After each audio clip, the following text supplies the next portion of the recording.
Hey gang! Using the promo code MTGMudsta, all caps, will get you 10% off any order over $10 at Flipside Gaming. It'll also get you 10% off any orders of singles at Multizone. And it'll get you 10% off most products at Original Magic Art, with the exceptions of some paintings. If these fine sites don't have what you're looking for, you can also consider using my affiliate link when ordering from TCG Player. And if you'd like to join the Generic Goblin Gang to support this channel, there's a link to my Patreon in the description below. Today's game is another Jersey Boy special, with Pat playing his Shirei deck. He keeps 4 Swamps, Innocent Blood, Hell's Caretaker, and Ruinous Path. Frank is back playing his Teysa Karlov deck, keeping Arcane Signet, Phyrexian Altar, Blood Artist, Concealed Courtyard, Plains, Swamp, and Temple of Silence. Trevor has tapped in his half of the Xenagos team, keeping a Taiga, 2 Mountains, Myriad Landscape, Sol Ring, Nullspine Dragon, and Traverse the Outlands. Harry is playing Hazezon Tamar, keeping a Sacred Foundry, Beanstalk Giant, Thespian Stage, Divine Visitation, Core Haven, Snow-Covered Forest, and Mirage Mirror. Frank wins a die roll and starts us off. Frank plays a Concealed Courtyard, tapping it for a white to cast a Doomed Traveler. Pat plays a Swamp. Trevor plays a tap Myriad Landscape. Harry drops a tap Sacred Foundry. Frank plays a Swamp and casts an Orzhov Signet. He goes to combat and rolls to see who he'll hit. Pat takes the 1. Pat plays a Swamp and passes. Trevor plays Taiga, casting a turn 2 Sol Ring. Harry plays a Snow-Covered Forest, while Frank rants about Trevor having a Sol Ring. Frank casts his Arcane Signet, as Trevor sacrifices the landscape to find 2 basics. Frank then plays a Temple of Silence, scrying 1 and keeping it there. He then casts a Blood Artist and hits Trevor for 1. Pat plays a Swamp and passes. Trevor casts Xenagos in his main phase, playing a tap Stomping Grounds and passing to Harry. Harry plays a Snow-Covered Mountain and goes on an adventure, casting Fertile Footsteps to go and find a basic. He grabs a Snow-Covered Plains and passes. Frank plays a Plains and taps 4 for Ranger of Eos. He goes to find 2 creatures with a converted mana cost of 1 or less, revealing a Carrion Feeder and a Viscera Seer. He then goes to combat, hitting Trevor again for 1. Frank then drops down a Hunted Witness, followed by a Carrion Feeder. Pat plays a Swamp and casts Lashwraith. It comes in with a Germ, and Pat passes. Trevor puts out a Mountain and casts Vivian's Arcbow, passing to Harry. Harry plays a Core Haven, casting Divine Visitation, and passing. Frank plays a Reliquary Tower for turn and casts his Commander. He then plays a Viscera Seer and goes to combat. He swings 6 at Harry with his numerous 1-drops and the Ranger, and Harry takes the hit. Pat draws and plays a Swamp. He plays out Hell's Caretaker and passes to Trevor. At the end of turn, Trevor activates the Arcbow, discarding a Mountain and paying 5 into the X. He looks at his top 5 and whiffs sadly, shuffling the cards and bottoming them. Trevor taps out in his main phase, putting down a Balefire Dragon. He plays a Mountain and heads to combat.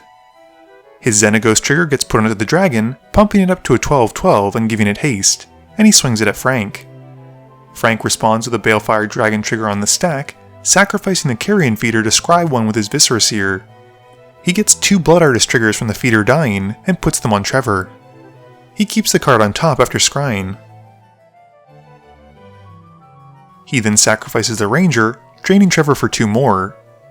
He then lets the rest of his creatures die to the Balefire Dragon damage, and gets 8 more Blood Artist triggers, all of which go towards Trevor.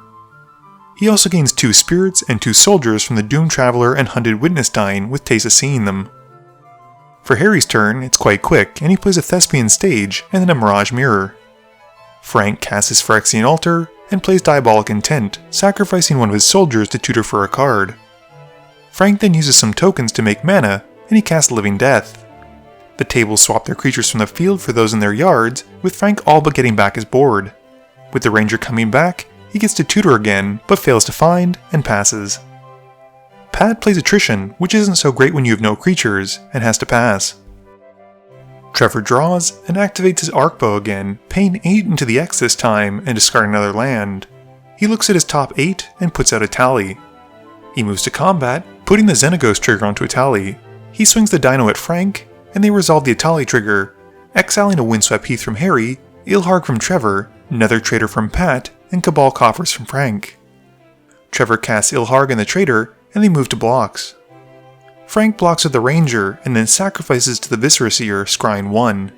He bottoms it, and drains Trevor for 1 with the Blood Artist.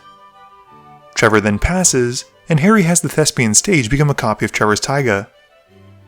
Harry casts Elvish Reclaimer, and then puts out a Mouth of Renome, passing turn. Frank draws for turn, and pays 6 to recast his commander. He then goes to combat, giving Pat a poke for 1 with the Carrion Feeder before passing. Pat casts a Ruinous Path, and has a lot of good targets to pick from. He can't decide between Atali and Teysa, so he rolls for it, and Fate picks Teysa. Frank sacrifices her to the Seer, scrying 1. Pat then casts an Innocent Blood, and has everyone sacrifice a creature. Harry responds with this on the stack by having his Mirage Mirror become a copy of the Reclaimer, and then activates it to sacrifice a Snow-Covered Plains to go and find a land. He thinks about putting out a Dark Depths, but Harry quickly realizes this is a non-bow with his Divine Visitation out, and decides to grab something else. He grabs Field of the Dead, sacrificing the token it makes instead of the Elvish Reclaimer. Trevor then sacrifices the Nether Trader, and Frank loses his Carrion Feeder, and Frank is able to drain all of his opponents for 1 with the Blood Artist triggers. Pat then passes. Trevor casts Seasons Past, returning a land to his hand, and Balefire Dragon.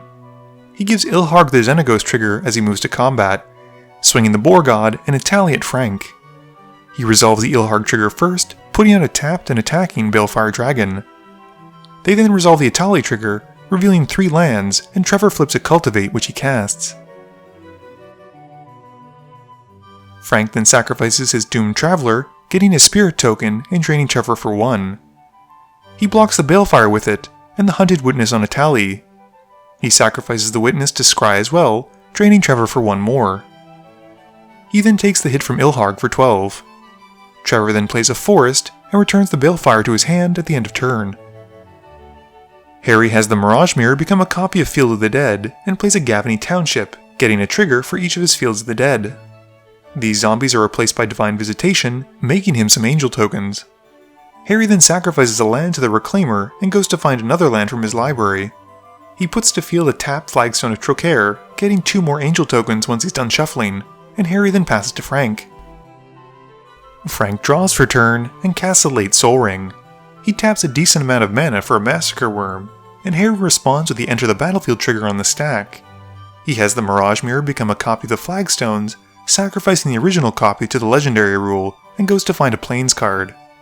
He does this mainly to save his Reclaimer, who now gets pumped by +2/+2 because Harry has 3 or more lands in his yard. He grabs a Scattered Groves. This gives him another Angel token from the Field of the Dead, nothing then dies to the Massacre Worm, and Frank passes. Pat draws and plays a Swamp. He casts Shirei, passing to Trevor. Trevor plays a Mountain and puts down Sneak Attack. He goes to combat, putting the Xenagos trigger on Ilharg. Atali and Ilharg go at Frank once more, and Trevor resolves the Ilharg trigger, first putting out the Balefire Dragon. They then resolve the Atali trigger, with Trevor hitting Crucible of Worlds, Disciple of Grizzlebrand, and Frank's brought back. With the spells on the stack, Pat sacrifices Shirei to Attrition to take out the Balefire Dragon. This has Trevor losing 2 life to the Massacre Worm as it dies. Frank then blocks Atali, letting Ilharg through, and sacrifices the creature blocking Atali to scry 1 and drain Trevor with the Blood Artist trigger. Frank looks at the card and keeps it on top, and in Trevor's post-combat main phase, he casts Traverse the Outlands, with Ilharg still being a 12/12, and goes to find up to 12 basics. He can't find that many sadly, but once he's done shuffling, he does activate Sneak Attack to put out a Nullspine Dragon. He discards his hand, and draws 12 from the Enter the Battlefield trigger. Trevor then sacrifices Ilharg to the Disciple, losing 2 life from the Massacre Worm, but gaining 12 from the Disciple trigger. He puts Ilharg 3rd from the top of his library as it dies, and then passes, discarding down to 7 and sacrificing the Nullspine Dragon and losing another 2. Harry draws for turn and has his Mirage Mirror become a Field of the Dead again. He plays a Snow-Covered Mountain, making 2 more Angel Zombies. He moves to combat, dealing 20 to Trevor in the air with his angels. Harry then plays out Sterling Grove in his post-combat main phase, and passes. Frank casts Kakusho in his main phase, sacrificing it to the Seer, and draining Trevor with the Blood Artist trigger. He scries 1, and then gains 15 life as he drains his opponents for 5 each. He then sacrifices the Worm to drain Trevor out, and Frank passes to Pat. Pat draws, and drops Ashnod's Altar, passing to Harry. At the end of turn, Harry sacrifices his Sterling Grove to find an enchantment and put it on top. He thinks about getting Experimental Frenzy, and also activates the Reclaimer to sacrifice a land to find a new one. He puts to field a Hall of Heliod's Generosity, and then the Experiment on top. The Hall also triggers his Field of the Dead, gaining him another Zombie Angel token. Harry casts his Experimental Frenzy, and plays Scavenger Grounds off the top of his library, making another Angel. He swings the Angels at Frank, and with no blocks declared, Harry activates the Mirage Mirror to become a copy of the Gavany Township, which he then activates to give all of his creatures a +1/+1 counter. This is enough to take Frank out, and Harry then passes to Pat. Pat draws and passes, knowing the end is nigh. On Harry's upkeep, Pat resolves a sudden spoiling to buy himself 1 turn. Harry then casts a Tectonic Reformation off the top, and then casts Scapeshift off the top as well. Pat looks at his top card quickly, knowing he's done for, and gives the game up to Harry. Game review time. So I don't know how Harry was able to get away with having Divine Visitation out for as long as he did, but once he started abusing it, my goodness, was there no stopping him. I think unfortunately for Pat, he drew a whole load of nothing, and a lot of his deck requires him having his commander out, and very small creatures. Since he had neither of those things, we really didn't get to see very much from him. Trevor was firing from the get-go, but, as it is with many decks, as soon as you start pulling ahead, everyone becomes wary of you. It probably also didn't help the fact that he had the Balefire Dragon in his hand, and he was able to protect it by balancing it back to his hand thanks to Ilharg. This is essentially providing him with a 1-opponent board wipe for their creatures, and I can understand why everyone was afraid of him. Frank's Teysa deck just goes to show how powerful Teysa can be, especially when coupled with things that care about dying. As we've seen in other games where Jamie or Frank play her, Teysa will certainly get out of hand very quickly, and despite the fact that he was eating almost 12 to 13 points of damage per swing from Trevor, it seemed like he was sticking around 40 life no matter what. It goes to show how resilient she is, and how much life you can gain with her, and Harry was probably right for taking him out when he did. Please be sure to tune in every Monday and Thursday at 11 AM Eastern Standard Time for a guaranteed new video. You can also follow me on Twitter at MTGMudsta. You can find me on Facebook at facebook.com/mtgmudsta, and lastly, you can check me out when I stream at twitch.tv/mtgmudsta. This video is brought to you in support by my patrons. If you're looking for a way to help out the channel, please be sure to visit the link below. Thank you all for watching this video, and don't forget, friends are just opponents you haven't eliminated yet.